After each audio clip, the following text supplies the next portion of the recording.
Hello and welcome to the first ever episode of the Flip The Mindset Podcast. I am delighted to bring you the fantastic Chris Bungard, Bellitor fighter. How you doing, mate? How you doing, man? Glad to have you on. We shake your hand. We didn't actually shake hands here because of social distancing, so don't worry about that. So what's been happening? Fuck all, man.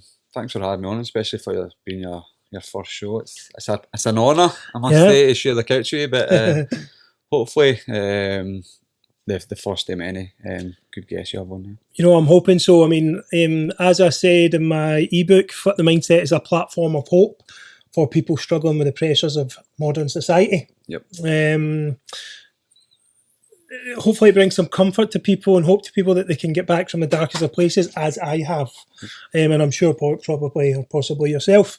So it's amazing to have you on, mate. Big fan. Most of Scotland are a big fan, you know. Most of Ireland are big fans. You know, you're going to go global and you're going to be a champ. You're going to be a superstar. So 4 fights for Bellitor so far. Aye, 4 in a year. Weird. 2 wins, 2 losses. Yep. So you went into... So I want to ask you the importance of routine and visualisation to make a fight go smoothly. So because you went into your first fight and you've came across Teddy Brazier. Yep. You've smashed him, right? Yeah. So then what are you thinking after that? Well, talk to me from the start. Well, when I first signed, I got signed to fight Teddy Brazier, who was a 2-weight world champion. So it was like threw in right at the deep end, right off the bat, which I accepted it in like 2 seconds. I didn't even... No hesitation. Jumping right to the bit. Nah, no hesitation. If you've got to do so, I got to that level where if you wanted to compete, they were the guys you had to fight and beat, basically. Yeah. And I think the full way it went about, with it being live on Channel 5, I think it was Bellator's first really European show, because that's them started to do like a European series now. So it's live on national TV. I was kind of filming like a documentary at the time, so it was kind of all fit perfect. Like it was like fairy tale shit, you know what I mean? So, and then obviously I didn't like the guy, so he beat him quite easily. It was so satisfying, and but then you're setting yourself a marker. You've beat this world champion now. Like now you need to build on it and that. So. And what a marker to set! You beat a guy he wasn't beating 9-10 fights. Yeah. So, but you're setting yourself a marker to beat, and people expect you to deliver at this high level. So you're then putting a wee bit of pressure on yourself to follow that up. So. Yeah, when you're going into that fight, you sign the Bellitor contract, which is phenomenal. You know, you're working up to that fight. That doubt has got to creep in. I mean, before I used to go and play, if it was a football semi-final or a big game in football, the doubt sets in even if you're the underdog or you're not. Yeah. So I can only imagine you're going to fight, you know, one of the best in the division. And what was going through your mind? Did you have a fight plan? Actually, I felt great. Full fight camp, the weight cut, I felt great. Everyone was great, but for some fucking weird reason, when I grab my flag, they come and get you. It's go time. Like I did have a wee bit of doubt just fucking sneaked in there, just right in the gut. Oh, this guy's good. He's beat this guy, and I'm like, oh fuck. Yeah. Oh, this has got to be tough, man. And then just walking up the ramp, like you say goodbye to your coaches, you walk up the Bellitor ramp, it's like a big red walkway, and like they just leave you. You walk up there yourself, and you're walking up. They're playing your music. Like the arena I had in Newcastle was unbelievable, man. So I felt it was like it was in Scotland. And I'm like, fuck, this wee bit of fucking poison. It was just spreading to my stomach. The doubt. Doubt kills, man. Doubt always kills. And it was just like, what am I doing this for? This guy's beat all these guys and they're good fighters. So, it definitely creeped in at the last second. It sneaked up on me and I didn't expect it. And listen, that's interesting because well done for admitting that. Not many people and fighters will admit that you go to a fight and even though the talk's there, and all that, it's like almost story mode now, isn't it? They love the story and all the stuff before it. People don't admit that they're nervous before it or don't come clean about that, but anyone, doesn't matter who you are, you get that. And what was it like? What I want to ask is the fight camp. That must be, so if you're in fight camp, right, and you're maybe 2 weeks in, you're training well, and then you're starting to doubt yourself, does that show in your sessions or your mindset? Yeah, sometimes you can have an off night. Sometimes you're feeling tired, you've done 2 sessions a day, 3 sessions a day, and sometimes you're just not feeling it. Maybe you'll go in, maybe you'll do like a jiu-jitsu session maybe. Maybe you're getting submitted after your teammates that usually when they submit you, usually you would be comfortable with them. They would catch you with a submission, kind of a similar what I showed you earlier, but we'll get what to you done that. to me? So sometimes you'll have a bad night. This guy submitted me. This amateur just submitted me. Why is this happening? I'm a professional. It's fine at a high level. I'm tired. Maybe like people beat you up in sparring. You go home. You hit the showers. You go home and you're like, fuck, am I in the right sport here? Am I like, or is it just one of these nights? And then the next night you're driving to the gym. You can't really be bothered. You don't really want to go in, but then you have the best session of your life when you can't be bothered. Yeah. So it is a mixture. You have good days and bad days, but that's what the sport's all about. Yeah. Just like your victories and your losses, where your bad nights are probably the nights that you can relate to the most and learn for the most. Like, I don't know any loss that I would never take back because I've learned so much from it and it's humbled me a wee bit, or I've took it too early, or I've fucked up a weight cut, or I've not done this with my diet, or I've just been minor details of making mistakes in the cage. So I can go back and work on them and make it better for the next time. And I think that's what life's all about, really, isn't it? Exactly. That's how, you know, it's the art of mastery comes to mind with that. When I played football, it's more kind of consistent. I would, I'm a striker, so you have to score goals. So if I'm missing open goals, you know, sitters or just not having a good game, I would think about that, you know, and I was you're learning 50 lessons a game, you know, and it's kind of, you dissect them down a wee bit. Totally. So it's definitely because you've got a team. MMA is a bit of a lonely affair. You know, this is a one-man mountain, and you know you've went to the top, then came back down after Charlie Leary, was it? And then you went back up again, and you're just wanting to kind of stay at the top. That's hard, you know. It's a long way to fall yourself, and it's a long, you know. That's it. It's like the MMA is always you're either the highest of the highs or you're the lowest of the low, and you can definitely see that, especially which we'll probably go into later, is like a social media thing. Yeah, like when you're winning, man, I've got so much pals that want to be in the after parties with me. They want to see me there and get pictures took me. Or then when you lose, you've still got your circles of pals that's always been there, and that's it. Even your social media will die down a bit, your followers or your likes and that. So you need to be hot at the time. You need to be winning, and that's one of the most negative things about social media. Like, people want to be a pal when you're winning, and then I don't even think that's mostly social media. That's people in general. What I feel as if in Britain, we have that negative mindset quite a lot. If someone loses, they're shite. You know, and then you go and thinking, oh my god, man, you see him fighting. That's in Scotland, especially, like they don't really back a lot of their own. Scotland, like, compared to a lot of like the Irish or the American, like. They always get behind their athletes or their team and stuff like that, but there's a lot of negativity in Scotland. Like, I get it on a daily basis on like social medias or that, but it can come down to like, you're not everybody's cup of tea, but you shouldn't try and be everybody's cup of tea, right? Like, don't try and please everybody, but it can come down to like the team you support, maybe your view on a certain subject, and it comes down to sometimes people don't even know who you are, and if you're getting a wee bit of a headline, they'll just hate on you because it's like a jealousy factor, or like, this guy's getting too much attention when he doesn't deserve it, and I feel I deserve it, like stuff like that. So there's so many different aspects to the game, but I wish the Scottish fans and like would back their own more.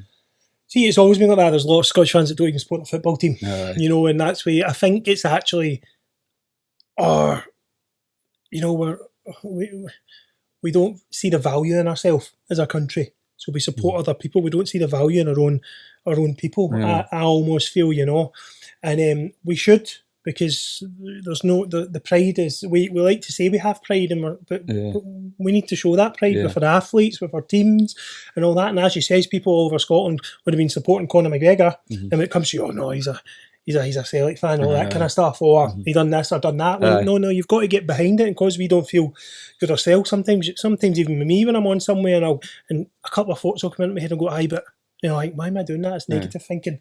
We're so negative, but we need to come up, and we just need to learn it, and we like look at our suicide rate and stuff like that. You know, we are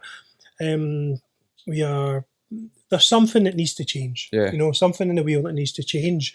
But no, we talk about you. We actually filmed before this, right, guys? We were in the Scottish Hit Squad in Coatbridge, and I walked in, my flag on, I smashed them. No, listen, that was probably one of the best hours. It was definitely the best hour of my year. But that was incredible. I enjoyed it. That's just a small wee details. Like kind of all the aspects martial arts. You've got a wee bit of striking, a wee bit of grappling, some wrestling, some submissions, jiu-jitsu. So it was a wee taste of it all, but it's addictive and it's beautiful. The sport is beautiful, but you still get the odd fan that's not really clued up in it and it thinks it's like cage fighting, it's quite barbaric, there's blood, there's violence. But in a sport, when you break it down, it's beautiful. It's art. That's what it is. It's art, especially when you hit the ground and you've got, as we said earlier, like the human chess. 1 inch too much that way, you're fucked. 1 inch here. It is a game of inches. So, but I'm glad you liked it because I enjoyed having a wee move about it and all. How'd I do? Yeah, I thought you done great, man. I was impressed, man. I mean, actually, especially like you were saying about your knee injuries and that. Like your kicks were really good. Heavy hands and we had fun, man. It was fun. Like, I cannot explain to you guys enough. If you're struggling, plus you got to choke me out. I got to choke the bad guy out. I got to choke him out, man. He was tapping, he was wiggling his toes. No, to be honest, flashbacks to Brent Primus all that again, man. The black Brent fingers. I'm starting my career now. No, but that was, I cannot tell you, that was eye opening for me. That was some of the best type of exercise I've done in years. You know, I actually enjoyed that probably more than I did for football for many years. It's exhilarating. It kind of frees your mindset up. It kind of, after I'm walking about as if the 6 months of lockdown, it would have been tough, you know, and all the anxiety and all the pressures we had on ourselves. It came out there and I was like, it's amazing. You have to think, as you said, it's like chess. You're teaching me some things and you're getting it wrong, you're going again, and then it's like art, as you say, and it's like movement, and then when you choked me out, I mean, I'm telling you, I've never felt anything like that. And you said that was about fucking 7% power. Oh, you choked me out full, man. That's it. I'm tapping out 16 times, you know, tapping out in my sleep. It's a good eye opener. No, it was good. But how do you, like, so you've obviously got fire on your belly. I mean, a lot of fire on your belly. If you are out and about, how do you differentiate that when if someone wants a square go or someone causes you trouble? Because as we say, you get abuse in Scotland. You're a massive Celtic fan, you know. I'm a massive Rangers fan, but I'm not better. I don't care about that. I didn't know about this. My uncle Duncan Mackay, as many watching this know, played for Celtic in the 60s in Scotland. And, you know, so I'm not one to slate things. It's like, I just love football. You know, I love watching football. I love players doing well for Scotland. But I could see you would get stick. How does that go about? Because you're a lethal weapon. Well, first of all, like I kind of need martial arts in my life, like through the lockdown and that. It's kind of like a release for me. Like I need to train. I need that. No, in a weird way. I need to kind of touch other, roll about with other guys. I need that grapple. I need the sparring. And I kind of need it because it helps me be a better person. Maybe sound a bit weird saying that, but I need to get that training once a day, or to go weeks and months on end without that was torture at one point, before obviously we could for Paul's site.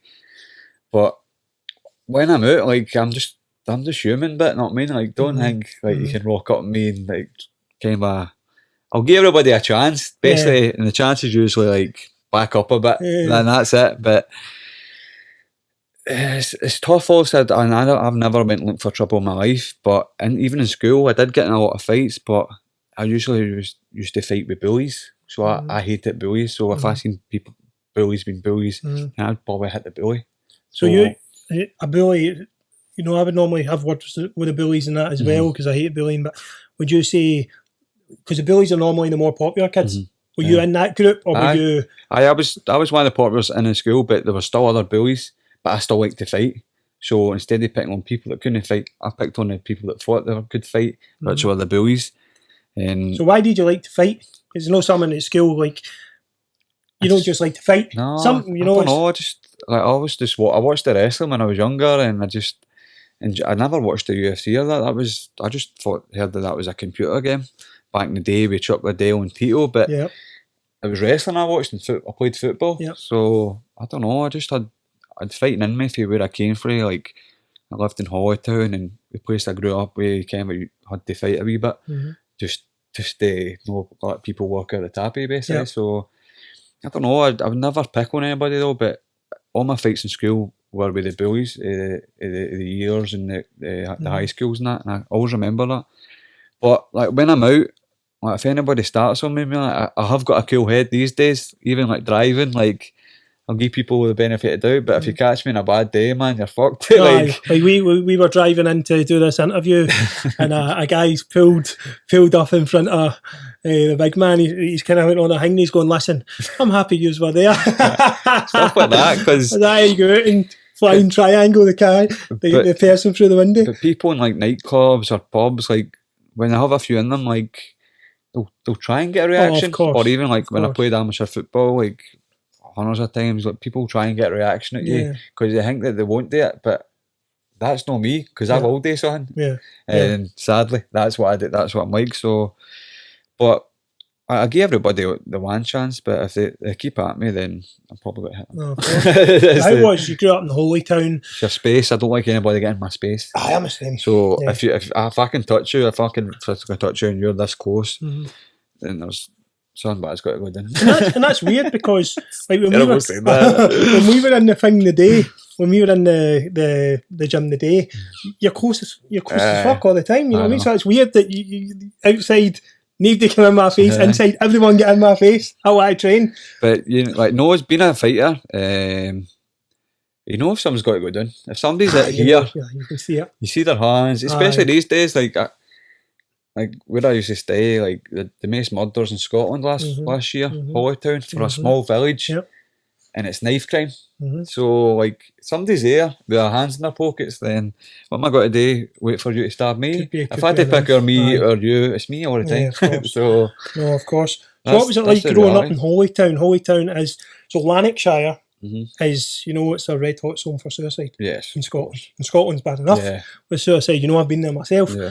What was growing up there like? Was there many suicides you seen growing up? Stuff like that? Was there? Is there a lot of poverty? See, when I was growing up, like as a young boy, like I didn't know what suicide was, man.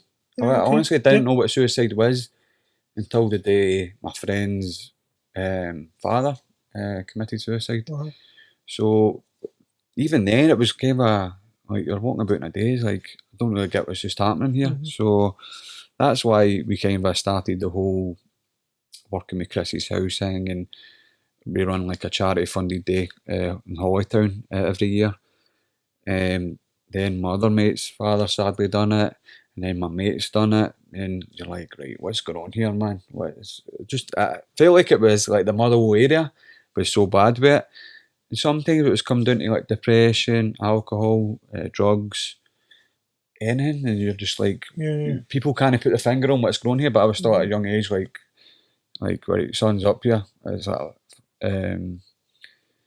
It's like happening everywhere and all different ages, and especially with males, it was lots of males. It wasn't where I'm from, not too many females. So as being for poverty, like where I stayed was like kind of a rough area. It was like flats, council flats basically, and it was kind of a wild. Like kids would run about doing end, or they were going. The flats were going on fire. The police were constantly down where I stayed. Basically, they should have just put up a station in my street because the police are never away. But I just thought it was normal. We were just up to hours, just playing football at the garages while the parents all sat and drank. Basically, that's what it was like. But it wasn't until we started going to schools and meeting other families, like, no, that's not what happens, man. Like, they have Sunday dinners with the families round, and I'm like, right, I'm quite jealous. I don't get this. And they had like family days, like camping, fishing, holidays. Like, I hadn't went on a holiday ever until like, my papa eventually took me to Bulgaria on a plane and all that. So it was like a wee. When I finally went to like stay with some of my friends and that, and I like don't get me wrong, I'm not selecting my family and that, but we didn't do a lot of family stuff. We didn't spend time as a family together. Like, my dad was quite, he was just always moody. He was always moody, he was always grumpy ways.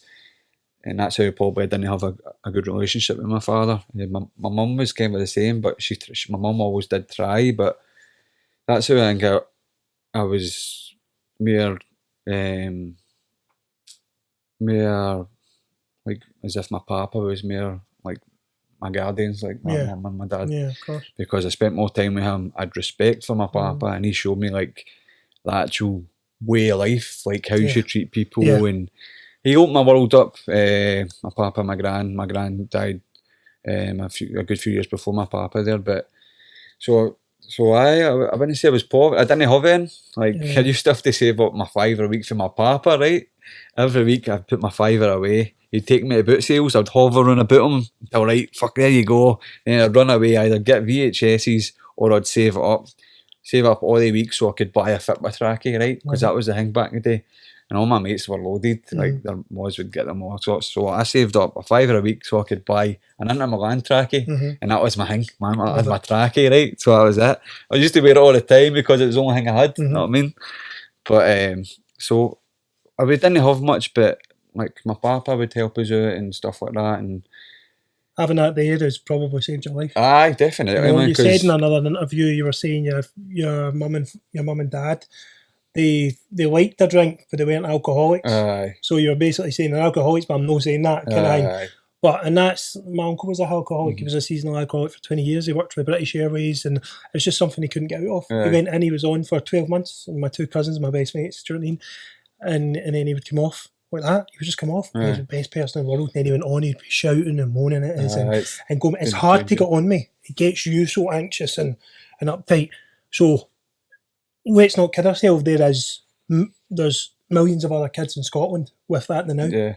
You know, I know some of my friends, mum and dads are alcoholics and that. Do you think that, like you say, now, you're not a bad guy, I know that for certain. You're a gentleman. I think we should call you the good guy instead of the bad guy. Or the peacemaker outside. But do you think that had a thing on like your anger and stuff growing up, or you wanted to just fight people? I think coming into mixed martial arts did change me, because deep down I'm still fighting stuff. I'm still fighting a lot of things. I can say stuff that I shouldn't say, and then like should I take it back? And I'm constantly fighting with myself to try and be a better person, and then this bit of an idiot side can come out from time to time, and I think martial arts is kind of try to balance me out. I always try and say I try and make my good outweigh my bad, because I have got bad in me. I know that. I'm a fighter. I try and hurt people, like physically in a cage. I want to do damage to people, so I think you've got a wee bit of badness in you. But everyone has. Everyone has. Well, everyone could go that way. But like, I think I'm just trying as a person. Keep it down and just try and be better. Like, MMA has humbled me, and as I'm getting older, I'm getting more mature, because I've done stuff in the past that I'm not proud of. But then if I can pass on one day to my kids, this is how life is. This is how you should respect people, and I can't wait to show them like the way of life. Obviously, minus my stupid bits, but I think martial arts is definitely humbling me. For day one, and you can see the years of me progressing. I still say some stupid shit from time to time that upsets people, but I don't know if that will ever go away. But I'm definitely getting a better person. I know that for a fact. So your MMA is your golden coping mechanism. At the end of the day, that's what keeps you from going the other way, or that's what keeps you from your thoughts controlling you. Like, when we talk about you growing up seeing suicide and stuff, have you found yourself in that place yourself, that awful place? I've been depressed. I've been like stuck in my bed for days after like maybe like bad results in my fights, or maybe a relationship, something like that. You know what I mean? Like, could turn to drugs. If it wasn't for certain people in my life right now, like, I could be out every weekend full of drugs, full of drink, going away watching the Celtic, not coming back for 3 days. But I want to be in that gym. I want to be learning, and even these amateurs coming through, I want to help them. I want to do extra rounds with them. I want to give them a wee bit of knowledge and tell them, look, this is what you can do. This is how good you are.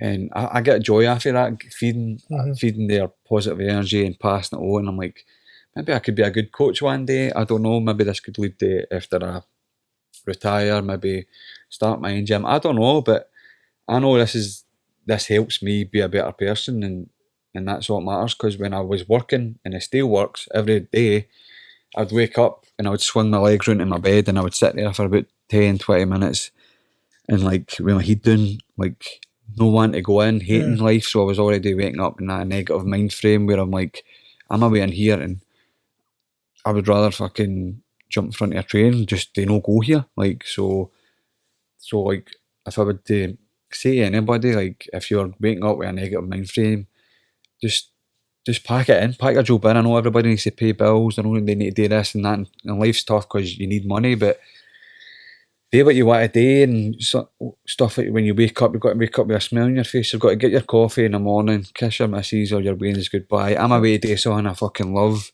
and then when you're coming in or when you're doing it, you're smiling.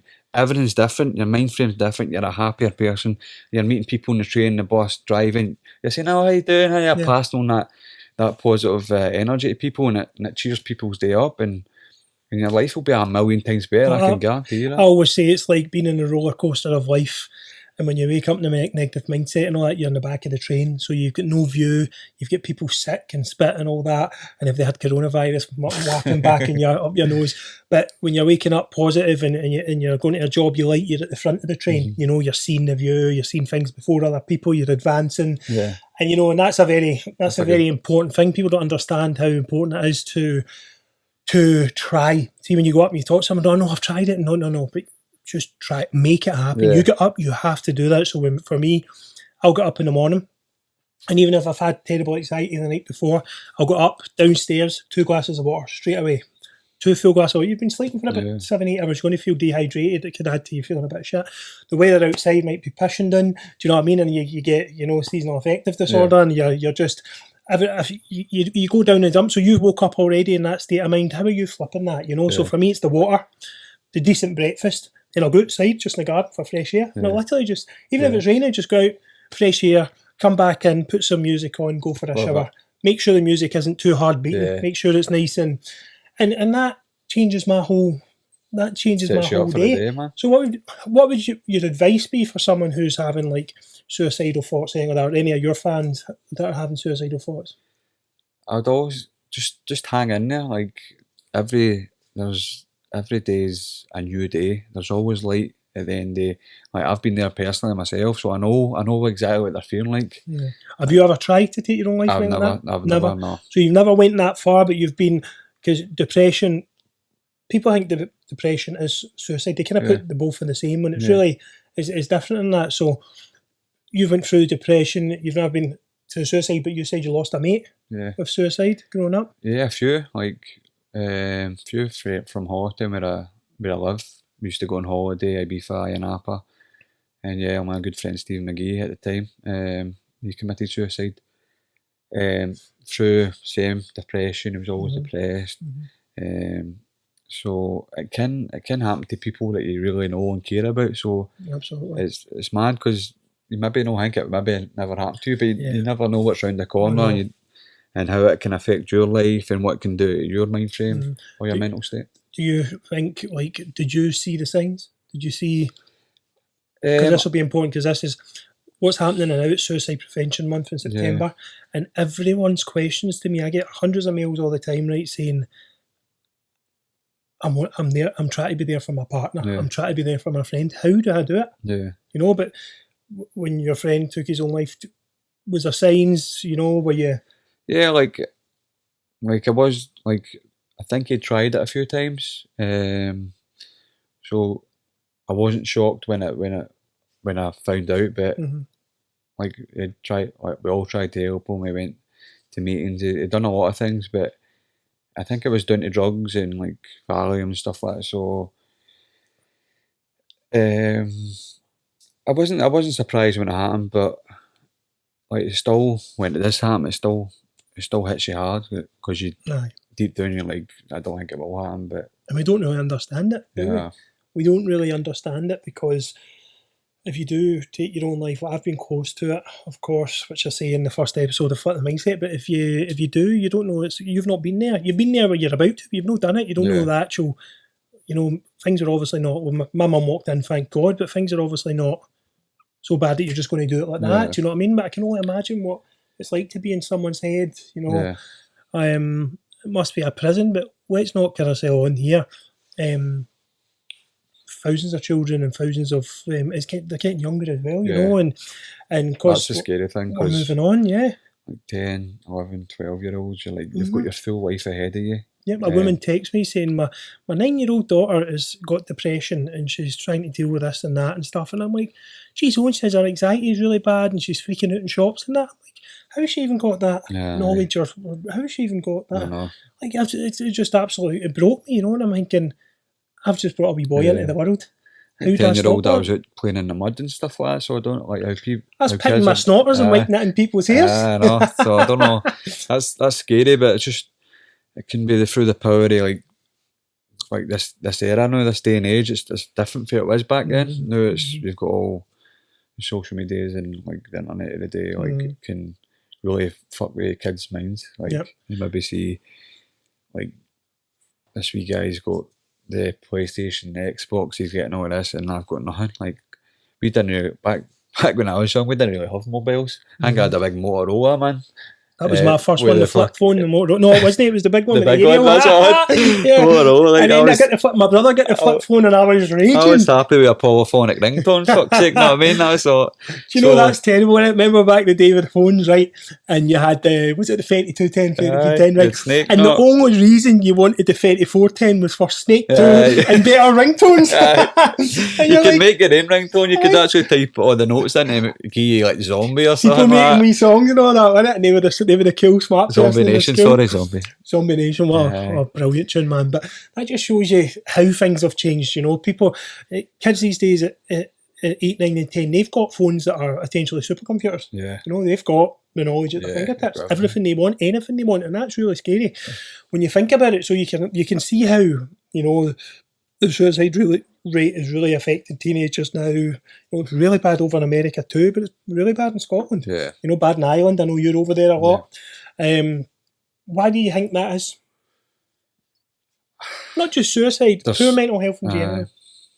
I think it's a bit of mixture. It's sometimes where you're from, like your area you're in, your lifestyle.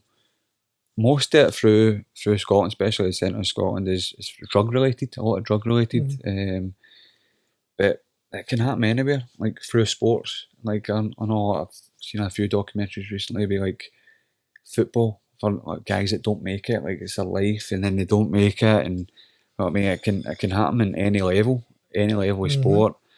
Addicted to drugs, fail out with relationships. It can send the mind down like a downward spiral and anything in life. But I think where I'm from and the young boys that have been doing it, I think it's a lot of drug related, cocaine, up all night. Cocaine's a bad one. In debt, they get debted up to their eyeballs, they fall out with their girlfriend, they're up for days on coke, they see one way out, sadly, you know what I mean? But that's just my opinion, maybe. No, and that's never a good place to be, most of you watching, I've probably been there. You've took too much cocaine, you've been up for 2 days, and it's a very scary place to be. You think you're dying, your anxiety's through the roof, you've had the fear, you're scared of everything, your anxiety's times 3,000, you're peeking out the window to see if anyone's there, any noise. And people won't, the big thing about cocaine is people won't admit to taking cocaine. They'll always say, like I always think, why do you always say, are we going on the booze, are we going for a night out, are you going for a drink? Because most of them, the thing they're not going for is a drink, the thing they're going for is a coke. I know drink starts it. Drink is a massive, I wouldn't say coke's problem, drink's the main problem, because you're not just going to really go out, are you, and just go, right, I'm going out buying a bag of coke, man, I'm going to get right with my nut. You go, I'm going out for a pint, and then the coke's going to be brilliant, it keeps me up all night, and you're like, it goes hand in hand, doesn't it? No one will admit that, and that's a big thing, no one will admit it in case because it's so frowned upon. And it's not good for you. It's definitely not good for you. But I think we need people to start admitting it, you know, because it's that way people are going for help. And the last time they're just going, oh, I've got a drinking problem. They'll never come out and say, I've got a cocaine problem. That's the last resort. You know, that needs to be outed more. If your girlfriend probably knows you're coming in clowned out your face, you know what I mean? And you know, so it's that way where I think we need a wee bit more awareness to come out, because that is a massive problem. Yeah. There's a huge problem. You know, I know many people that now, great boys, and they're just going out 2-3 days in a row, and they're lost, and they're doing it, and it's not, that is not a way forward. You know, you're almost standing still. 3 days after it, you go out on the Friday, you come back on the Sunday, you don't recover to the Thursday. You have a great day Friday, you feel good because you're not hungover anymore, you're back out on the Friday night. Yeah, I've been there myself, man. It's so bad. It's good at the time, but as you say, that's what they all say, it's good at the time, but then the effects that you have after it, then years down the line, the effects it has on your body.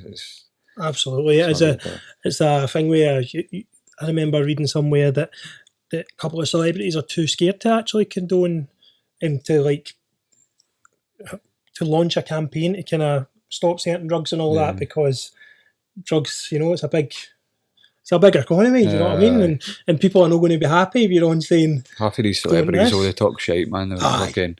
They take one line and think they're a coke addict, you know what I mean? That's it. And that's like the thing with celebrities now is social media is leading a nation now, isn't it? When you see something in the news now, the world goes into disarray. It doesn't matter what it is, if it's coronavirus, Beirut, it's round the world in a second, and everyone... So I was reading the other day and I was thinking, we actually live. My heart was palpitating reading the news of Beirut, and then down it, you know, you've maybe typed in something like, oh, I've got a sore knee or something like that, and then down operations, and then you're down, you've maybe talked to your friend about cancer, and you know, the phone's picking it up and it's saying, go and get cancer checked and all that. And I'm like, oh, I've got testicle. They're watching it, and you're thinking to yourself, this is brutal. I'm scrolling down to get some positive news, you know what I mean? And all I'm seeing is stuff that's making my anxiety worse and worse and worse. So there's two, like, what I done it for a week. I got all the apps, all the social media apps off Facebook and off Instagram. Well, sorry, off like, I stopped following their pages. And I blocked the notifications from the BBC News app and all that stuff as well. And I get none of them through. Yep. And when I got none of them through, that was the best week of my life. I didn't, I'm not knowing what's going on, but I'm not hearing Trump's, you know, Trump set this guy on fire, Trump's done that, you know what I mean? The world's falling apart. The news on the TV, the news on the radio when you're driving, it's negative, all negative. Always. Somebody's died, somebody's been raped, somebody's been murdered, COVID, there's nothing like any positive I've heard in a long, long time come from you, so I just stopped listening to it. I stopped watching it. Like, it's, as you say, that's, somebody's died, great, I'm away out to do a run. You know what I mean? It's like, it's constant. Yeah. But it's always got to be there. It's always got to be there. And it's people's choices. The thing is, same on Instagram, guys, if you want to get a better Instagram feed, you need to follow better people, or people who are going to have a more positive impact on you. If you're crying about, or if you're upset about being body conscious, or you're upset about seeing all this stuff all the time, but you follow Kim Kardashian and all that, then for me, that's your fault. Because I used to do things like this until I stopped. It didn't change. So if you're not following Kim Kardashian, you're not going on and you're not seeing her body and then feeling shit about yours, that is your choice. I feel we have got to regulate our Instagram 10 times more.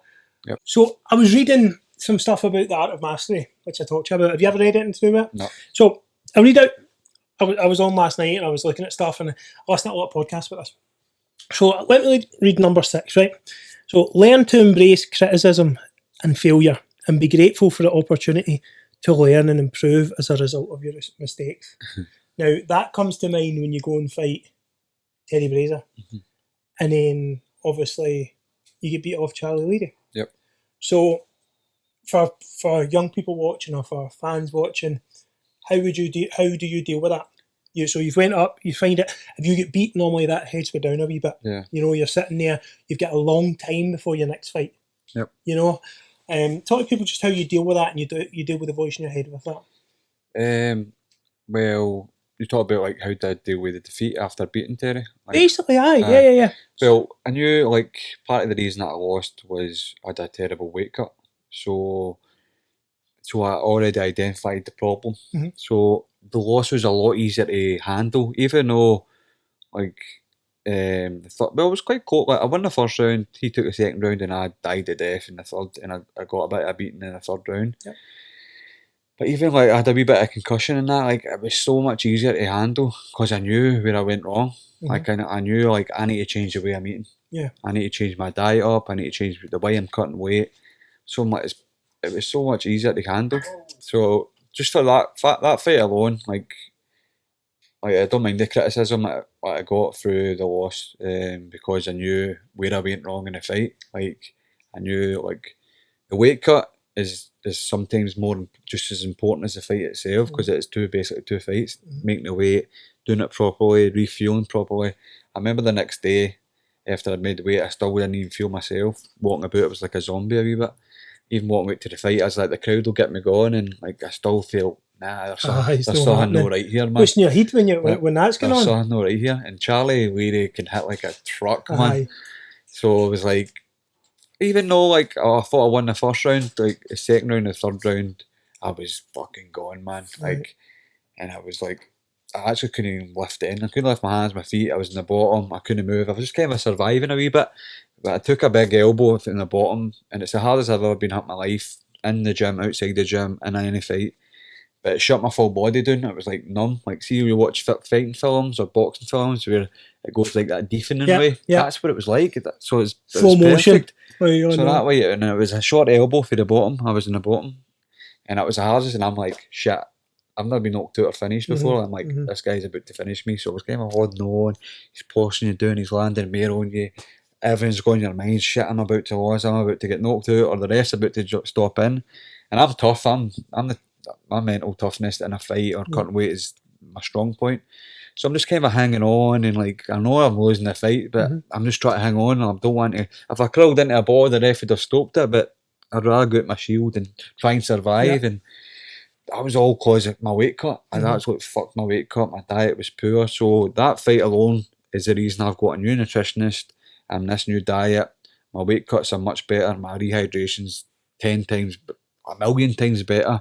Now, after I weigh in on a Friday, I feel like I can fight on a Friday, never mind waiting to the Saturday to fight. So I feel that was a blessing, and that beating, it beat me like I owed him fucking 10 year of child support money, man. But that beating was a blessing in disguise for my career and like my body and my nutrition, because the way I was cutting weight was like, nobody could do it, man. Nobody, man. And it was, that's important. That's what makes champions, because like this is so good. Master, it's a book I read, and you're talking about learning to embrace criticism and failure. That comes after time, doesn't it? Because you still get that Scottish, fire in your belly, and then it's be grateful for the opportunity. You're like, listen, that was a blessing in disguise. I learned there, and then you're like, you'll improve as a result of your mistakes. Yes, you'll improve from that. So it's great. I'll give you this book, man. Don't get me wrong, when like people like try and fucking criticise me, like I'll do this a lot on Twitter. I'll click on their name, right? And I'm like, right, where the fee? Right, you smashed them, I've seen right, it. Where the fee? Like, this guy's for Perth, right? Who do I know for Perth? Hey, you know this guy? Like, and then the more you get known, there's hundreds of them like, I can't go about doing that with everybody. Like, so then if there's like 20 people slagging me, I'll pick out the fucking weirdest looking, cheapiest cunt. I'll click on his picture. The one the other day, this specky guy with a wee dog sitting, he had the Stone Island jumper on. And he was like, this guy thinks he's salty the earth, which I didn't even say I was salty the earth. I was talking about other stuff. So I'm like, fuck this guy, you know what I mean? This specky guy that's probably touching his dog, you know what I mean? So I'm like, I'm getting him. So then I'll just target this guy and I'll slag him all day. And then, like, all my fans will get on the board. So I'll take it easy in the first 20, but there'll be one I'll eventually pick out and I'll just slaughter him for days, man. Right, let's go. But at the start, it does get to me, like, why are these people saying this stuff about me? They don't know who I am, they don't know me.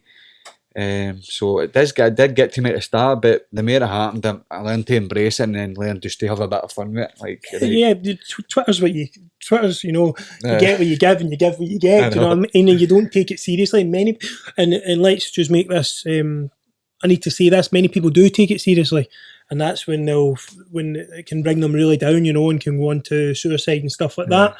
But when you're having a laugh, you kind of know, what I mean, on Twitter and what they're coming back at.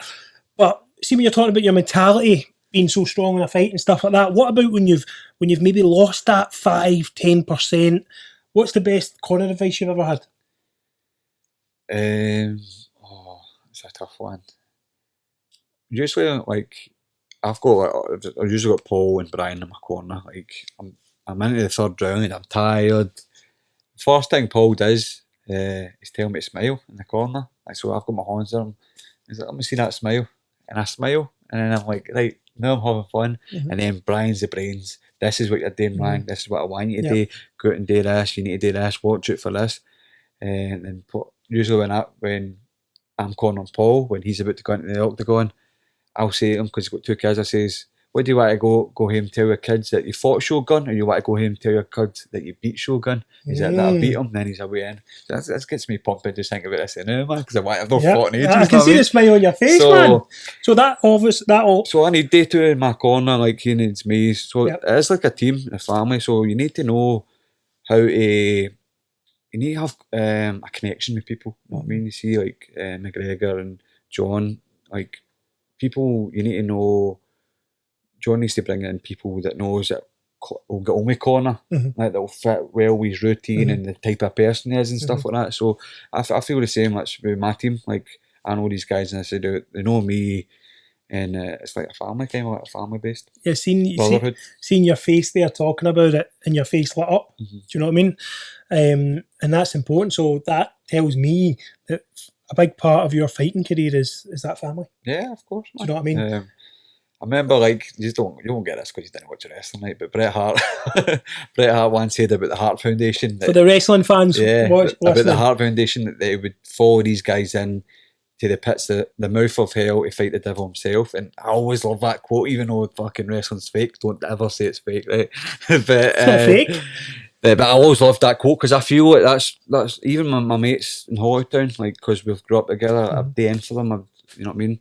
And my family, my loved ones. Well, that's what I'm like with my fight team. Like, no matter where we go, we just went to Brazil, fought one of the best in the world, Abu Dhabi, Fight Island, anywhere in Europe, the world, we're there, America, not. So I feel like it is a brotherhood, and it's something that's quite hard to explain unless you've been in that moment. It's quite hard. Yeah, because as we talked about earlier, MMA is you're the lone wolf. You know, it's quite a lonely affair. So there you are, in a sense, they're your everything. The first thing you say if you get beat or you lose, I've heard them all say it. My teammates, me, is sorry. You say sorry to them, and everyone like, fuck all to be apologise for. Why are you saying sorry? But that's the first thing you want to say, is you want to apologise because you've not won.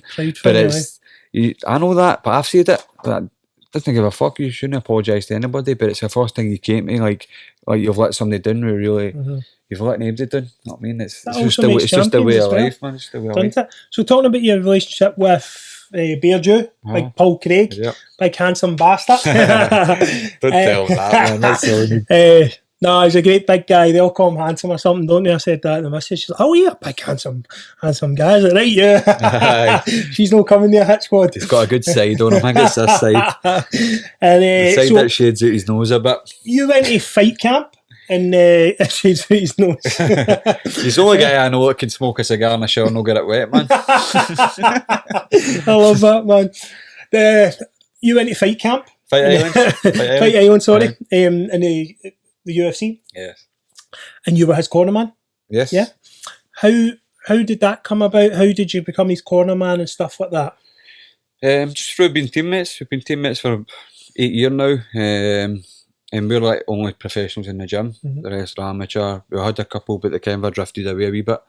And I just, obviously Paul's a heavier weight. He's a light heavyweight, so it's quite hard for him to get training partners at his weight. So he needs to kind of drive a lot to like England. He went to Sweden a few times for like the bigger, heavier weights guys. So I'm a lightweight. Obviously I walk a bit middleweight, but like he still needs that heavier guy and tap him or sparring with the heavier guys, not me. Hey. All good. That's not what you're big man. Paul Craig, I'm calling you out. You tear me off a pinky, man. Boof. If you think that choke was bad for me, man, like which his legs are on a bit, you man. I can imagine. So Aye, and just like we all corner each other. We've all, even amateurs have been in his corner and they've been in my corner. We're just a team, we're a unit. Brian's our main coach. We've got different coaches for different aspects of the game and that, but we've all helped him corner him. Lawrence boxing, Stevie Thai, Marcus jiu-jitsu, Brian obviously. So I think I've done his last 7 fights in the UFC. We've been everywhere. So he'll always be in my corner, and I think I'll always be in his corner. Cause you can see the relationship is refreshing. Yeah. It's really, really nice. I want to talk about. I want to be the first one to get this, to have this story here. He's taking a drink of water. Look at him. Look, how did you come round to giving Paul the nickname Bear Jew? Oh, I don't even know if I should say, but basically, I don't know how can I say it.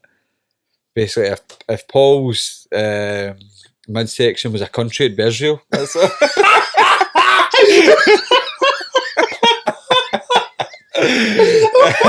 That's fucking brilliant, man. That is absolutely brilliant. Well, there you go. He'll say different, but I know. Well, there you go. A wee personal joke between Bungard and Paul Craig is Paul Craig's half Israeli. No, listen, that's no, I think it's a good nickname. Like when I came up with it like years ago, like seeing Bruce Buffer call it out, Bear Jew, it's good because Paul's always on his own. He doesn't go for me jumping about the cage, like dancing that. He's all business. Like you never see him shake hands with people before it or no get in their face at a weigh-in with the face paint on and stuff like that. So how tall is he?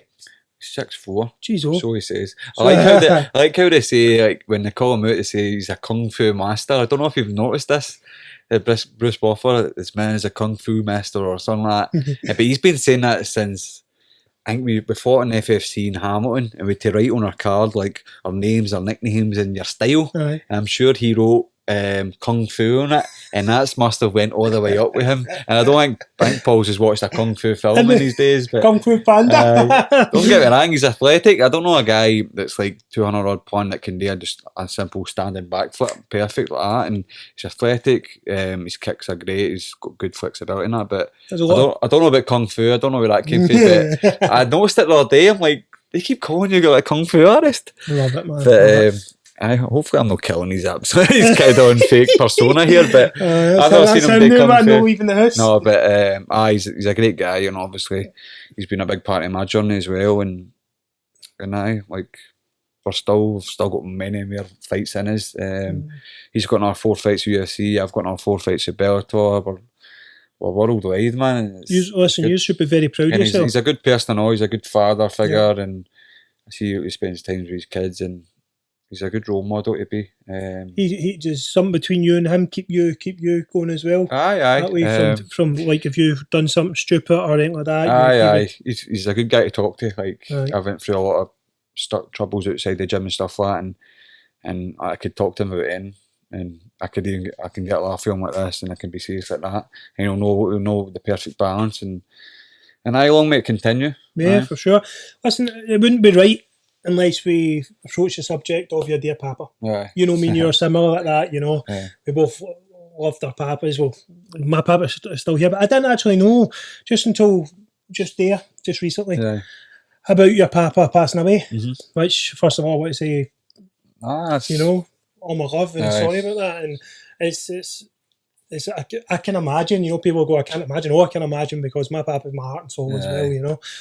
But if you want to, what was the best memories you've got with your papa? Oh, right. I'll tell you a few, right? So, obviously, I stayed with my papa every Thursday growing up, right? Thursday was my day, my dinner day. I stayed with him, went to school when my gran was alive as well. That was my day. But every Saturday morning, we would go to the car boot sales, the Barrowlands, and he gets his dodgy tobacco, and I got my DVDs or my videos back in, and they gave me pocket money, took me my first holidays and shit like that. But funny stories, my papa was like the life and soul in the pubs with the karaoke's, and I've got all the Scotland away games back in the day, but I used to go to like holidays, and he went on like see the like on the speedboat, and you're on the paraglider, like no the paraglider, but you're up there with with a parachute, but the speedboat's taking you about, you're in there. Aye, the windsurfing. Aye, something like that, but you're in there. So my papa's up there, me and my gran are down the beach, man. He's out in the windsurfing, wind gliding or something, surfing, you're in the air, windsurfing. So basically the speedboat, they've basically dunked him and he's went back up in the fucking the parachute, so he's in the air. But when they've dunked him, they've took his shots have came clean off. Yeah, so my gran's like, oh my god. My pa's up there, old clacker bag hanging out, I mean. How old is he at that point? Oh man, he's about 50, 60 or something like See, that. he probably didn't care either, did he? Just, the older generation just, it's not, I've seen it before. But my gran's gone mental, you know what I mean? So, just stuff like that, like, it was a life and soul. He would have, like, my gran's walking stick, playing the guitar, singing all the time. Yep. But he'd always put his foot in it with, like, asking, like heavier set lassies when they're doing stuff like that at the bar, and they're like, she's like, I'm not pregnant, no. But we were at the bar, like, stuff like that. But I mean, if the guy in the shop gave him like 10 pence extra, he'd be back into the shop saying, you've gave me too much, son. So he was just the type of guy he is, you know what I mean? So, but he was a bus driver, and when he started to come down a bit, he was doing like bus runs for the special needs to the colleges and that, so they all loved him. They got him gifts every day and that, so he did actually love helping the people and that, and he loved his grannies, he loved us, you know what I mean, me, my sister, my brother, so he would do in for us. So I'm obviously trying to be like this guy, and then obviously try and pass it on to my kids. Yeah, because everything you learn with him, you feel like, see me now, because my papa's got dementia and he's on his last legs. I always try and be like him and my brother. And my brother's dead, as you know. I always try to be like him and my brother. I want to push what they pushed on me. And, just that pride. And like, I know I was watching the BBC documentary, which is fantastic, by the way. Guys, you should tune into it. It released last night, didn't it? Or the full one released last night? Yeah, that was the last one. And it was fantastic, and he says something about he cooks all your food. So how are you cooking your food now? I know. You got a microwave it in you, man. That's another thing. I'll tell you another wee story after this one, but that was another thing that they filmed that documentary, and I'm so happy and glad that they got that footage. I can always look back on that. Don't get me wrong, a few times I've got it on my phone, like maybe lying at night thinking about it. I put that wee clip on because they've sent me that clip alone when he passed, and you a wee tear comes down your eye just when you hear his voice again. Nothing wrong with admitting that, And I was actually building this fucking stupid Lego Death Star the other week here, and it was like the advert just came on the telly, like on BBC. It was like my papa talking, and I got a fight, like fuck's sake, and it was just an advert for my documentary. See, just hearing his voice, I was like, yeah. So that was just to hearing that wee voice and that wee clip. So I'm so glad that they actually filmed and caught that scene, and like his wee one-liners, like he went for He-Man to Skeletor. Like people, the audience fucking loved that. They ate that up. That was brilliant, because that's like a Papa joke. Aye, and it's so true, because it's like when I'm cutting weight, I do go for this when you take all the water out of me. And he's seen that firsthand. He's seen you lose and he wasn't a fan of it at first, but then when he seen, I think I went shopping with him one time, and there were hundreds of people mobbing me, and I think he was like, fucking hell, this maybe be son here. And then when he's all about making a living, paying your bills, and he was always on at me. If you paid your insurance, if you done this, you done that, he's always on your case. But the other wee story I was going to tell you about was like, obviously about 5 years after my gran had died, he asked me if I could give him Viagra. On your cell, can you give me the Viagra? I'm continuing Blackpool or something. I says, I'm like, how's that? It's 10 women every man down there or something. I'm like, fucking hell. So I was like, I can see what I can do for you. I don't think I've ever been done, man. But I've never told anybody that story, but it's all good. PIMP, man. In Blackpool. Riding on the roller coasters. But his wee one-liners, and even the one that's like, I started to lay eggs, because he was making that, starting to grow feathers, I was making them that many eggs and all. But to answer your question about who's making my food, I'm starting to do a wee bit of myself. I did have a food sponsor for a good few years there, Prepped and Fresh, who helped me fucking unbelievable. Yeah. Free food for years, man. Just helped me with all my fights, who were amazing with me. I owed them a lot. But now my diet's a wee bit different for theirs now, so I'm trying to do a lot of stuff myself now. So what about you're going into your next fight, as you say, you might be fighting in the next few months, nothing confirmed, see what happens. How do you now approach that fight? Because a massive part of your fight has got to be your papa making your meals, you being in his company, and certain things he says and all that will spark you. So how how do you think that's going to go? What are you going to focus on? How are you going to go about that? Because that's important, because so many people in the pandemic now are losing people and dealing with grief. And a lot of them are really struggling to do that. You know, I'm getting hundreds of mails a day. So you being an athlete, a professional athlete in one of the biggest stages, how are you going to deal with that? I don't know. Like, see, I think this pandemic for the COVID has actually helped me a wee bit. I had a lot of injuries, and it gave me this hunger back. Like, I can't wait to fucking fight now. Like, I can't wait to get a name, get a date, and get to work. I honestly think it's helped me, so I can't wait to hit the ground running 9 weeks out. I can just look to my papa as like an inspiration now. Like, this is what he'll want. Is he looking down at me? Is he got to be in my corner? Maybe if I'm in the bottom taking some shots, he'll be like the old fucking Mickey and the Rock, get up, Christopher. So I don't know, man. Like, I still go to the graveyard and I kind of talk to him as if he's there anyway, tell him all the fucking ins and outs that have been happening. He loved me going places.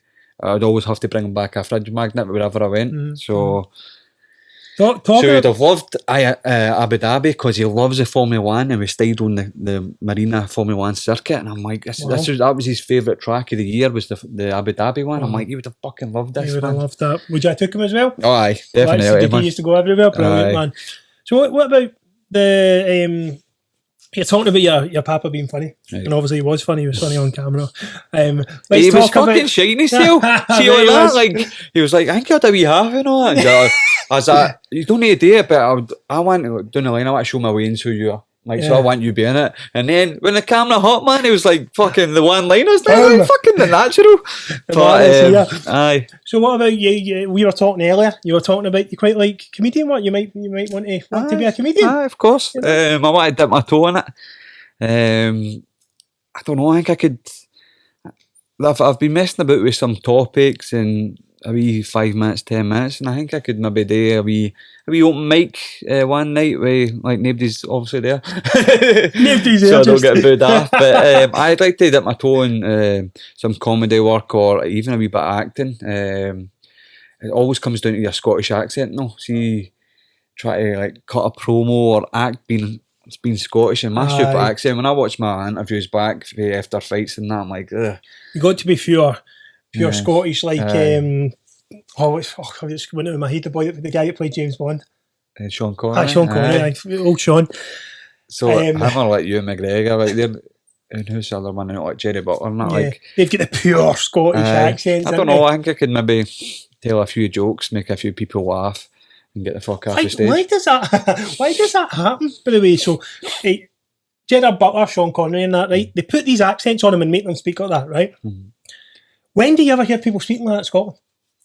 Oh, you need to go a wee bit further up. You go right up north, so you think that's where all these film stars and the producers today visit up there, up in Orkney and all that, you know what I mean? So it could be worse, it could be like the Highlander when they have Sean Connery playing like a Spanish guy called Ramirez, like weirdly, I don't know what the fuck that was of it. So I wanted to touch on... So if anybody wants me to act in their short film or TV show, even River City, you know what I mean, I'll jump in, smash some cunts, then haul at me or Kenny. Chris Bungard live. But no, like, I think I've got like a wee 2 minute, 3 minute set, well maybe 5 minutes, I don't know, stand-up comedy. So when I'm going to do you're a funny guy, you've been making us laugh all day. I don't know about that, man. I would love to. I would come and see you, man. Comedy pub. I think my topics would be a bit, don't know, touch and go with some people. Well, Frankie Boyle, you know, I went to see him, Frankie Boyle, and he was brutal, but he was hilarious. I know, and you have to accept. People go and watch a comedian and laugh at jokes and get offended online when you say something quite similar because it touches their subject. It's their identity, isn't it? That offends me because I'm a wrestler and you've just slagged wrestlers, but yet they'll go and fucking stone and watch all these comedians and laugh their ass off. You say something about fitness and all the fitness gurus will be there, won't you? Like, you've just affected my identity. You know, shut up, man. We need to be less sensitive with it. I really meditate in your head and drink your green tea, you cunts. Chris Bungard live. The bad guy's coming out now. The bad guy's and while I'm here, fuck you. While I'm here, Piers Morgan. Oh, he's off his tits into him, man, Piers. You know what I like the new Ricky Gervais, man. It's really. How good is he? I wasn't used to be a fan, but then see, like, he's the Afterlife show, and then his Oscar hangs, and I'm like, this guy Was it the gets Golden it. Globes, wasn't it? He went on a mad rant. Man, That was literally the best I think it was half an hour, 34 minutes or something. Best 30 minutes. Have you seen Afterlife? Well, Afterlife's right. I watched the first. How good is Afterlife? Fucking hell! Really good, but I don't think a lot of people give that the respect. As a dark comedy, I was quite emotional a wee bit, but it was funny, man. It's hilarious. When he's in the office and all that. It's class. Not the actual office, and he's in the office, and who's the guy? The guy he always slags and he hates or something. He actually likes him, but he hates him. The guy with his face. He absolutely. I watched it ages ago, but it was really good. And what is it? The wee dog he has? No, is it the dog? Aye, but I wanted to take him back to we went to the... Sorry, I got off track. Don't worry. Man, but... We went to the Hit Squad today, Scottish Hit Squad gym. And the home of killers. The home of beasts. There's a lot of up and coming fighters that you're seeing, but what I want to talk about, I was talking to someone, right, and they were talking about like MMA, always been kind of recognised as people who had been bullied. Yep. Right, would go into MMA or defence classes and stuff like that. So you would get in there, and as you know, remember at school, the footballers were all the pretty boys and the dickheads, weren't they? I.e. me. Well, I was all right.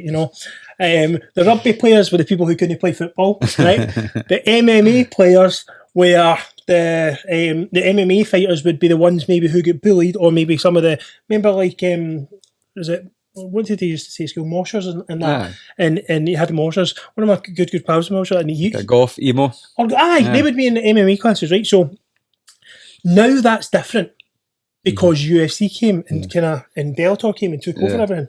So now, like the guys who would be playing football are going into MMA. Do you think that's changed the identity of it all, or do you think there's still that? Because you were saying you come in. No guy messes about, they come in, they all look after each other, there's an amazing brotherhood, and I can feel that from you, I just think it's the same as anything else. Like, it's not for everybody. Like the sport is the fastest growing sport in the world, mixed martial arts. It's more televised now with people, so there are more eyes on it, like more people want to do it, but MMA is not for everybody, and like, they find that out pretty quickly, but you can get like the quietest wee guy with specs that doesn't talk to anybody will fucking beat you up, man. Like that's a good thing, especially about jiu-jitsu. But I think it is like a pure sets your ego, like leave your ego at the gym on your shoes. That's what we say. Yeah, and it humbles you and it gives you discipline, structure. It's helped me out with a lot of things, and I think that's the same with people coming in. That's maybe a bully. That can get humbled and this is how you treat people, and like I'm not the hardest guy in the room because these guys can rip my head off. So I've seen people coming in that's been bullied and it's helped them with confidence. Like confidence is a big thing walking into a gym, an MMA gym. Like it's quite daunting. Your first time walking in, like these big fighters, these tattoos are quite ugly. They've got the fucked up ears and all that. Quite ugly. Like, you know what I mean? It's daunting, especially like, if you're trying new. But it's so addictive, and then I've seen bullies come in, and they no become bullies. You know what I mean? And that's a real because that's what I was saying. Where do you fit in there? Because you battered the bullies at school. you probably wouldn't be the guy that would have ended up in an MMA gym. How did that come about? I actually don't know. It was just absolute fucking. You don't just walk in one day, do you? Just like this boys, all right. It was basically they were saying that they were doing a cage fighting class in Holytown, and I just went with my mate, and it was kind of like grappling based. It was like weird because I wanted to be like a fireman, and then I wanted to be a joiner, and I didn't get into any of them. So I ended up falling into steelworks, and I ended up being good at fighting, and I just took it to there. But it was by accident, just because I was good at fighting, and I was game. I had balls. Know what I mean? I had balls, so big Scottish balls. You fell into it. And you fell into it and you blossomed kind of thing, because you said you could have lost your way easily. Oh, 100%. And I was at the start. I was a wee bit like I spent some time in a young offenders in Pullman and a barred police. Like the list goes on. Trust me, man. But I can tell you right now, I'm a much better person. I'm a kind-hearted person that will always go out his way to help people. Like I've went to people. I've had messages that people are struggling with, like their parents. My son's this and that. I've drove and I went to show up this young boy's house, young girl's house, and spoke to him, and that goes a long way with the community. You know what I mean? The people can't believe that I've took the time out. So I know I'm a good person at heart. Yeah, and that's I think I've got to mention that as well. I was going to touch on the charity work and that you do, and I watched the guy that you saved from a fit, was it? The boy that was on the documentary last night. The wee boy? No, the older man. Oh, Stephen, aye, like he had brain Brain tumours. brain tumours, aye, cancer tumours in his brain, and aye, these are all just things that make me who I am. You've made a huge impact on that guy's life and gave him the fight to go on. I seen the thing with the wee boy and stuff like that. My friend, obviously, Kieran's is in a wheelchair, like. And it's hard enough for me when I come to you and I'm saying, right, I've got a post on suicide, can you share it? Chris, you'll share it in a second. Whereas in a lot of footballers I go to and other people, they won't even give you the time of day, you know. And why have you got that? What is that? Because I feel like when people come and ask you for a photo or to be nice, it takes 2 seconds out of your day, and they always remember that. And one day, nobody will do that. Nobody will ask you for a photo. Yeah. I mean, like, but you're always that wee 2 seconds of happiness so you can give somebody's life. Or what? For me standing still for 2 seconds, for me clicking a button, for a like, a share, a retweet.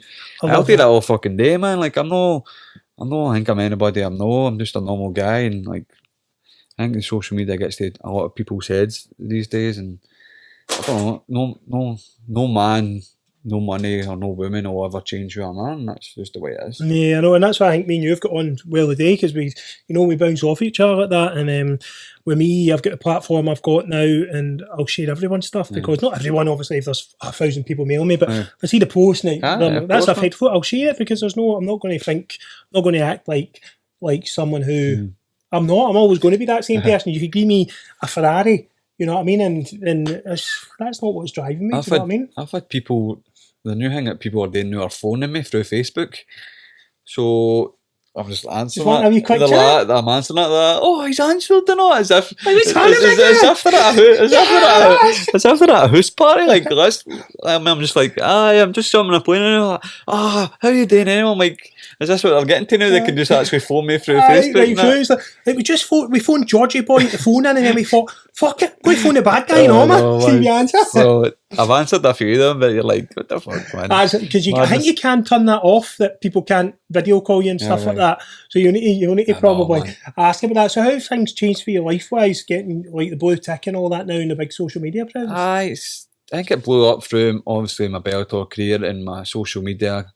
I done a lot of stuff with Celtic and that, like I was on the park and I was in a Celtic view. So I got a lot of Celtic fans through that. And the best pals of Kieran Tierney? Aye, I'm pals with KT, talk to Connor, Jerry Simon, stuff like that. So Conor McGregor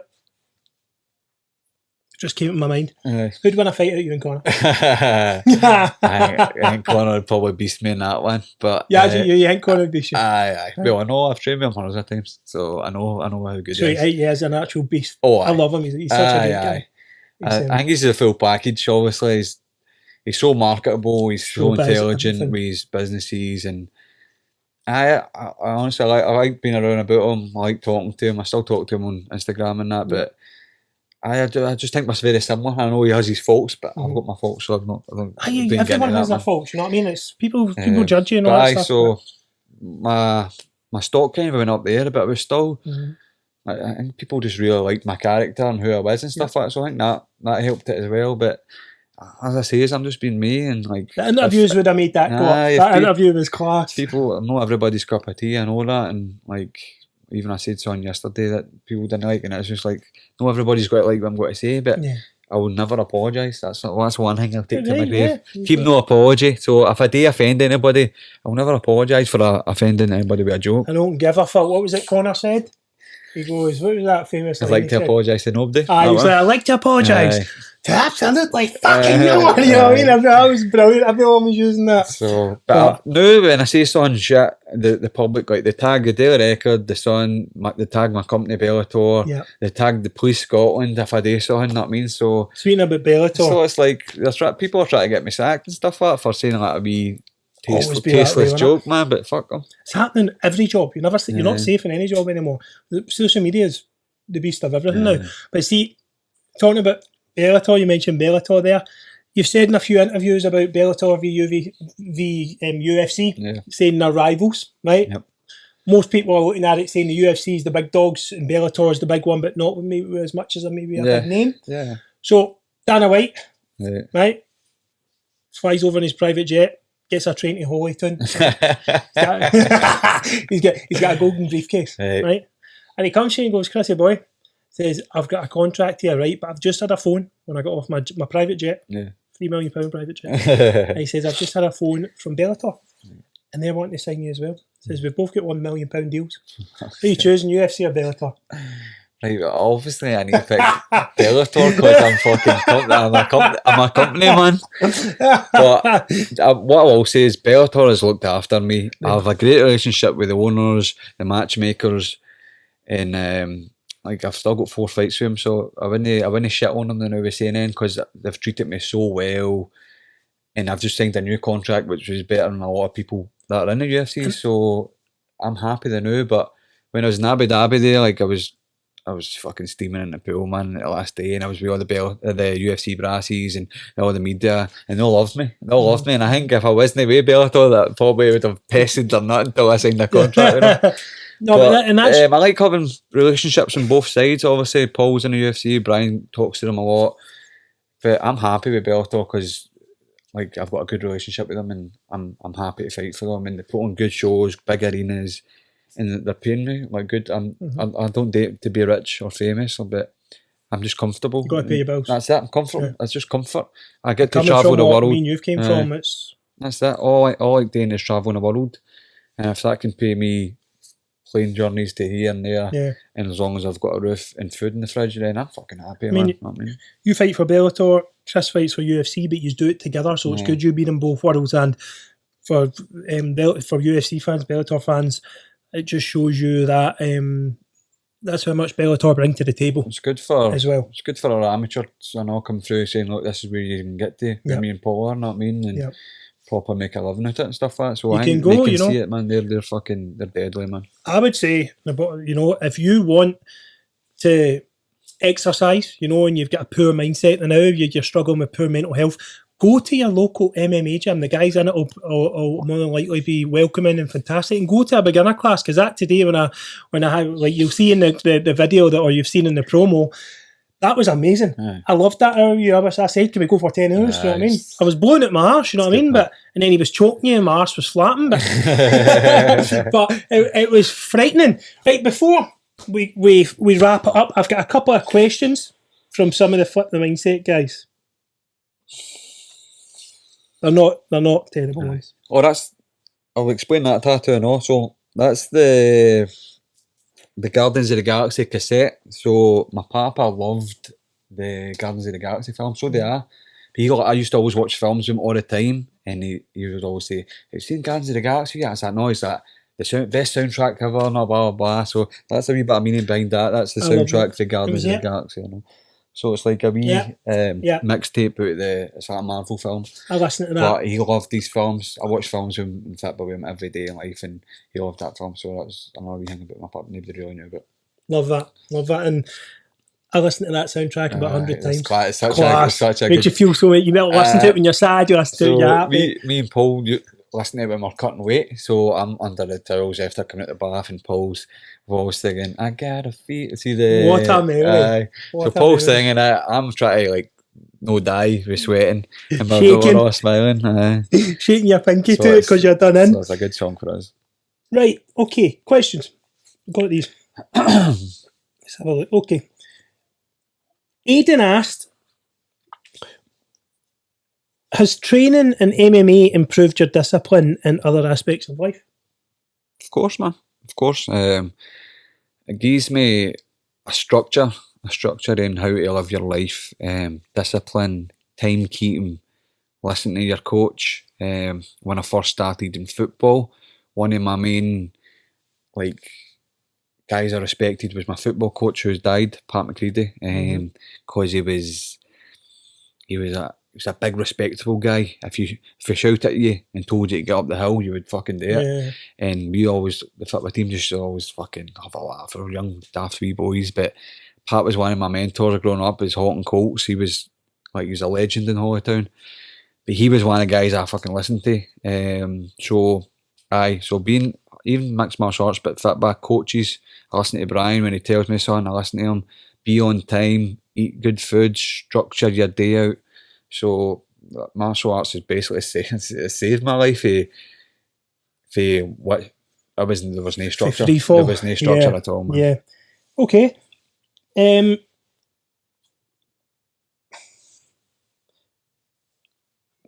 I think I know the answer for this. Biggest inspiration in his career, that's your papa, isn't it? Aye. Yeah, for sure. Second big inspiration in your career. Oh, I don't know, man. Like, I didn't follow any fighters. Like, I had no heroes being a fighter. Like, I looked up to this guy. I wanted to be this guy because I didn't want to be a fighter. I just fell into it. But I don't know, man. Like, maybe the guy I just mentioned, Pat McCready, he was an inspiration. Just being a, I don't know, just a respectful person. I don't know. It's decent when you've got a good It's a football tough one. coach. It's a tough one. Like, maybe Bret Hart, the wrestler, or Henrik Larsson, the football player. These are solid professionals inside and outside their sports. They're like, you wanted to be these people. Like, when did you ever see Larsson in the paper stumbling at a nightclub, like drunk, Yeah, people or actually getting into fights? I and used stuff to get like made fun of a lot because I was a big Rangers fan, of course, but three of my favourite strikers, to be fair, was one of them was Michael Moles, second one was Henrik Larsson. Yeah. I had his tongue-in-cheek 100 greatest goals one. I used to watch it all the time because I wanted to copy him and his headers and all that, you know. I'm not embarrassed to say that. Some of my mates are not Rangers fans. Oh, you're not a proper Rangers fan. World-class football. You're not a proper Rangers fan. This, I said, listen, he was unbelievable. And my third was Ronaldo. The real Ronaldo. The real Ronaldo. So describe the feeling of anticipation when you're getting your hands wrapped. It's a good question, isn't it? Aye. Yeah. Visualization of victory. That's what I'm. So he's here. I'm talking to the guy. Usually the same cut men that do it. Like, they travel with the businesses and that. So I build a relationship with this guy. Like, I want him to wrap my hands again. I want him. I won him the last time. I want him. And I'm usually listening to music or I'm talking to him, but I'm thinking what I'm going to do in the fight. Because in fights, your mindset, you visualise. Have you watched do you like your Marvel films? Yep, no? Love them. So big fan. So Doctor Strange is like, we're doing all this, and he's doing a million odd ways that the world can end with Thanos does that. So that's me basically visualising all these ways this fight can end. I can lose this fight. I can get knocked out. I can get submitted. I can submit him. I can knock him out. I can grind out a decision. There'll be blood. I can be cut. I can be kicked. I can be kneed. So this is on here. I'm just like, just trying to keep it all fucking switched on as if I'm not an absolute psychopath. Oh, but that's good. You're regulating it all. You're an all-round fighter as well, aren't you? You're and good. Then you just deep breath, you smile, and then just get on with it, man. But it's like you're going to war, basically. I mean, that's what that is. You're going to war. You're getting your hands wrapped to go to war, and it's a good feeling. I like it. Ready for battle, and it's good that you like it. Because when your hands are wrapped, man, there's no turning back, man. Like, and plus, I don't want to get too graphic, man, but if you need the toilet, man, you can't really do anything. What happens with the toilet? Like, a lot of fighters get nervous, like shitters. Do you take Imodium? No, I don't. Do fighters take Imodium? Aye, no. Are they allowed to? It's not. Aye. And so they would take that because I know for a fact when I've played in really like with football games that I've had a good crowd there. I'm holding it in, man. You know what I mean? I'm shitting everywhere before it. Shitting or being sick. Man, he's just like, right, we need to go out there. I'm in the toilet, man. People do that shitting second, but I love the crowd. I can't wait to go out there. I feed off the crowd like I'm a pro wrestler. Like, I'm the bad guy, the heel. Like, I want them to boo me, I want them to cheer me, but like, I need the crowd there. Like, so this fighting now without any crowds, I don't know how that would affect me. Yep. We'll soon see. Listen, it's been a pleasure to have you on. No, you know, pleasure's mine. You're an absolute gentleman, and I hope people know that. You're a gentleman. You might be the bad guy and stuff like that, but you're an inspiration. I'm sure you'll be an inspiration to many. Thank you. We cover so much there. I hope you enjoyed the first episode of the Flip the Mindset podcast. Tracy's opened up at some stuff he's never opened up about before, which is fantastic. And we want to wish him all the best for the future. Hopefully he brings a fight to the Hydro. Yep. It'll sail out because, you know, Scotland, there's no better place when you've got, you know, you're at Ibrox or you're at Parkhead. These are Scots, they create just an atmosphere. They're passionate people, and I think coming together to support you, no matter what team you support, and all that stuff's left in the bloody thing, you know. That must be rough. Had it like Manchester, London, Dublin, Newcastle. Like you would think that's Glasgow. So think about Glasgow, man. Yeah, think of how good Glasgow's going to be. I tell you that. But no, I want to thank you again for coming on, showing us what to do. And if you want, if you need an extra player for football, big man might come out and show us how it's done. Won't be able to run anymore with all this lockdown week, man. But listen, thank you. Appreciate that. Right, man. Thank you, man. Cheers. Have a good day.